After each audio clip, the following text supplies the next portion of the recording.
the middle of the roof of this house, and if you look down inside the house, there are nothing but flames in there.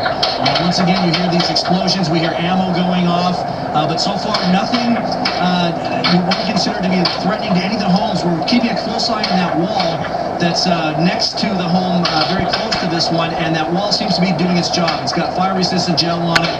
It's not catching fire at this point, but that's exactly what officials want. And again, the smoke plume is black, but it is going straight up in the air, and that's good news for the homeowners who decided to stick around, and of course members of the media who are watching this as well. Yeah, we are hearing everything that you were hearing, and we did hear a couple of loud boom and some serious crackles there while we were talking with that gentleman. And you know, a good point that we know that the neighbors there are this is something you're going to be able to see for miles, so folks from Oceanside are probably going to be able to see this smoke in the present time. Yeah, the conditions are very clear throughout the rest of the county, except for this, aren't they, Phil?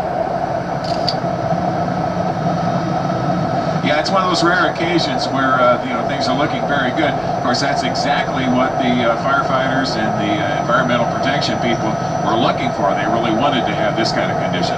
Now, Phil, we have another aerial view of the house on one side of the screen. Can you turn around and give us a picture of what's happening on the freeway? You said it's empty, but can you see the backup from your position?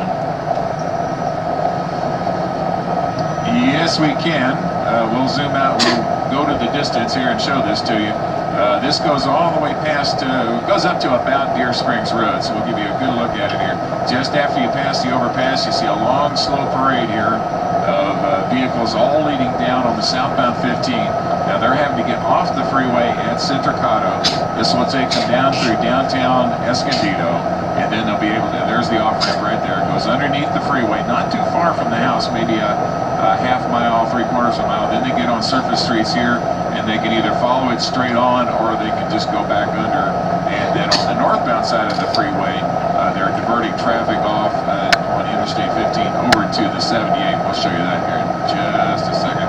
So that's a lot easier. We've actually had a little bit of a traffic problem up here with all of the helicopters in the area, but there you are in the 15 and the 78, and you can see the northbound traffic just diverted off there. Yeah, so it's a lot easier for the people who are northbound because they have a major artery. Left to the top of the roof of the main part of the house, but the fire has generally consumed the entire house, at least from the front toward the west. As we look at it toward the east, the west part of the house, west-facing part, is just completely on fire now. And again, I haven't seen anybody rushing around. I haven't seen any urgency from any of the officials. So it appears that, again, it's going all according to their plans here, which is great news. And Phil, I want to ask you, you're a veteran reporter here at KFMB, and you've covered many house fires over the years. You're outside right now. Does anything about this fire, is it normal smoke? Does it smell a little different? You know, Michelle, we can't smell anything, and that's probably the best part of this, because normally we do smell that smoke, and we even get close to the scenes. But I've got to tell you, so far we haven't smelled anything at all, but it's pretty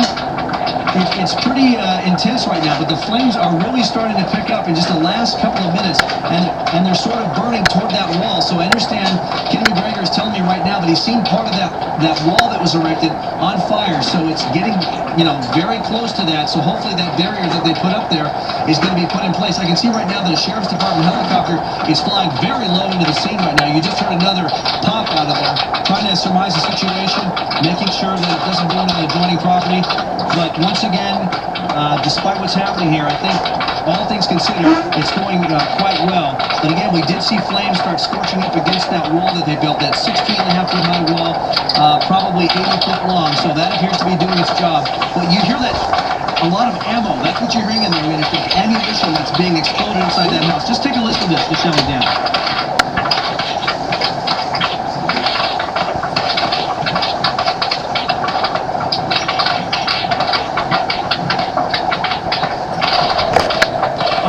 Flames, you know, 20, 30 feet high at this point. Basically, I would say that right now, probably around 40% of its structure has been pretty well consumed by